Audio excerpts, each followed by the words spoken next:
नज़र दोष है तो समाधान भी है। नज़र उतारने का सही तरीका। जी हाँ दोस्तों, क्या आपको या आपके घर में किसी को अचानक परेशानियाँ बढ़ गई हैं? बिना कारण सिर दर्द, काम में रुकावट, बच्चों का बार बार बीमार होना। लोग कहते हैं नज़र लग गई है, लेकिन क्या सच में नज़र दोष होता है? और अगर होता है तो क्या उसका समाधान भी है?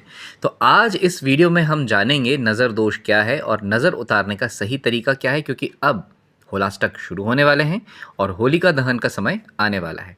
तो वीडियो पर बने रहें और यदि अभी तक इस चैनल को सब्सक्राइब नहीं किया है, कर लें। सबसे पहले तो बात करेंगे नज़र दोष क्या है। हमारे शास्त्रों और लोक मान्यताओं के अनुसार जब किसी की ईर्ष्या, बुरी भावना या नकारात्मक ऊर्जा किसी व्यक्ति पर प्रभाव डालती है तो उसे नज़र दोष कहा जाता है। बात करते हैं इसके लक्षण। इसके लक्षण क्या हो सकते हैं? अचानक कमजोरी, काम बिगड़ना, बच्चों का रोते रहना, घर में अशांति बढ़ना। हालांकि हर समस्या को नज़र दोष मान लेना भी सही नहीं है, लेकिन अगर बार बार ऐसी स्थितियां बन रही हैं तो उसका जो उपाय है करना नुकसानदायक नहीं होता। नज़र उतारने के आसान तरीके, आसान उपाय बहुत सारे होते हैं। जैसे एक उदाहरण हम बात कर लें, नमक और राई से उतारा। एक मुट्ठी नमक और थोड़ी सी राई लेकर जिस व्यक्ति की नज़र उतारनी है उसके ऊपर 7 बार घुमाएं और फिर उसे आग में डाल दें। ये सबसे सरल तरीका है। फिर दूसरा, लाल मिर्च से उतारा। 7 साबुत लाल मिर्च लेकर ऊपर से नीचे तक घुमाएं और जल्दी आग में डाल दें। अगर तीखी गंध आए तो माना जाता है कि नज़र थी। हनुमान चालीसा या दुर्गा पाठ। नियमित रूप से हनुमान चालीसा या दुर्गा पाठ करने से भी नकारात्मक ऊर्जाएं दूर होती हैं। फिर आगे हम बात करते हैं काला टीका। बच्चों को काला टीका लगाने की परंपरा भी इसी कारण से है। अब यहाँ पर कुछ केसेस ऐसे थे जिसमें रात के 2 बजे अचानक बच्चे परेशान हो जाते थे, रोना शुरू हो जाता था, घर में बिना वजह चीज़ों की आवाज़ें आना शुरू हो जाती थी, बार बार काम बिगड़ने लगते थे।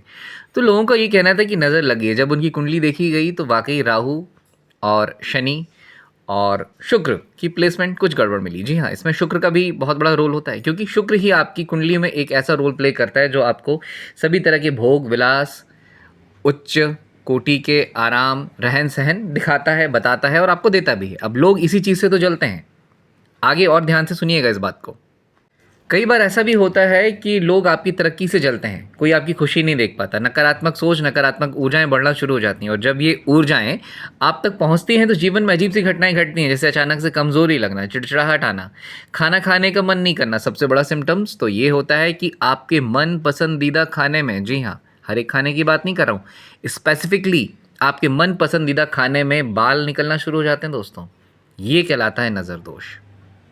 अगर इस तरह की समस्याएं आपके साथ हो रही हैं तो मैंने मेरे कार्यालय का नंबर आपको दिया गया है। इस नंबर पर आप व्हाट्सएप पर चर्चा कर सकते हैं, बात कर सकते हैं, क्योंकि अभी होलाष्टक शुरू होने वाला है, होलिका दहन का वक्त आने वाला है। तो इस बीच यदि आपकी कुंडली में इस तरह के कोई पैटर्न बन रहे हैं जिसमें उच्चाटन दोष है, कोख बंधन है, बुद्धि बंधन है, व्यापार बंधन है, तो उन सारी चीज़ों पर हम काम करके उन सारी चीज़ों को क्लियर कर सकते हैं और आपकी इन समस्याओं से आपको निजात दिलाया जा सकता है। ओवरऑल के लिए, कुंडली विश्लेषण के लिए जो जानकारियाँ आपको देनी होती है, सही सही जानकारियाँ जो एक्चुअल हैं, रियल हैं, वास्तविक हैं, जिसमें आपकी सही सही जन्म तिथि हो, डेट ऑफ बर्थ हो, सही सही जन्म का समय हो, टाइम ऑफ बर्थ हो और सही सही जगह हो, प्लेस ऑफ बर्थ हो, तो इन 3 चीज़ों पर हम कुंडली विश्लेषण तैयार करते हैं और आपको ये हम तय करके बताते हैं कि अब आपको करना क्या है। क्योंकि कई बार क्या होता है, उच्चाटन दोष होने से, बुद्धि बंधन होने से हम अपने दिमाग का सही तौर तरीके से इस्तेमाल नहीं कर पाते। कई बार हमें करना कुछ होता है, करके कुछ आ जाते हैं। अचानक से हम अपने डिसीज़न लेने कुछ होते हैं, लेकिन एंड टाइम पर हम अपने डिसीज़न बदल देते हैं। तो ये जो सारी चीज़ें आती हैं बुद्धि बंधन में आती हैं। और बुद्धि बंधन जो होता है मिथुन राशि, कन्या राशि में सबसे ज़्यादा देखा जाता है।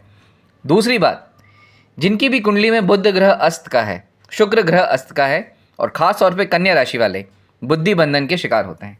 यदि आपके साथ भी इस तरह के लक्षण हैं, आप इन सारी परेशानियों से परेशान हैं, तो दिए गए नंबर पर संपर्क करें, व्हाट्सअप करें और हमसे अपनी समस्या का समाधान पाएं। और हमारे इस चैनल पर अक्सर रात में 10 साढ़े 10 बजे के आसपास लाइव होती है। तो यदि अभी तक आपने इस चैनल को सब्सक्राइब नहीं किया है, चैनल को सब्सक्राइब करें। आप अपने सभी तरह के सवाल हमसे लाइव पर पूछ सकते हैं। धन्यवाद।